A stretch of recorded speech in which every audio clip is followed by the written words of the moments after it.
Au commencement, il n'y avait ni avant, ni lieu, seulement un silence insoutenable de potentialité. Puis, dans une fraction de seconde plus courte que le plus bref de nos battements de cils, ce silence a explosé. L'univers ne s'est pas contenté de grandir. Il a entamé une longue et patiente métamorphose. Pendant des millions d'années, le cosmos n'était qu'une brume opaque d'atomes simples, une soupe d'hydrogène flottant dans l'obscurité. On aurait pu croire que l'histoire s'arrêterait là, dans une expansion stérile. Mais la gravité, telle une main invisible, a commencé à sculpter cette brume. Elle a rassemblé les gaz, allumé les premières étoiles, créant des forges de lumière au milieu du vide. Dans le cœur de ces géantes, une alchimie sacrée s'est opérée. L'hydrogène est devenu carbone, l'hélium est devenu oxygène. Il a fallu que ces étoiles meurent dans des explosions cataclysmiques pour que ces éléments, les briques de ton propre corps, soient ensemencés à travers les galaxies. Imagine alors une petite planète bleue, née des cendres d'étoiles disparues.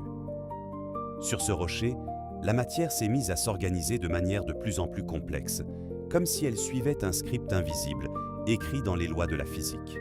De la cellule à la conscience, le chemin semble être une ascension vers un miroir.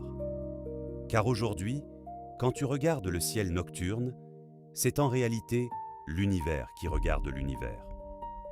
Tes yeux sont faits de la poussière des supernovas. Tes neurones obéissent aux mêmes lois que les galaxies spirales. Si le Big Bang était un mot prononcé dans le vide, alors l'humanité en est la résonance. Nous sommes le moment où l'univers a enfin cessé d'être sourd et aveugle à sa propre splendeur. On pourrait dire que le temps n'a pas coulé depuis le Big Bang pour simplement passer, mais pour permettre à la substance originelle de se fragmenter en des milliards de consciences. Chacune de nos vies serait alors une petite fenêtre ouverte, permettant au cosmos de ressentir la chaleur du soleil, la mélancolie de l'automne ou l'ivresse d'une découverte. Dans ce récit, nous ne sommes pas des invités arrivés par accident à la fin de la fête.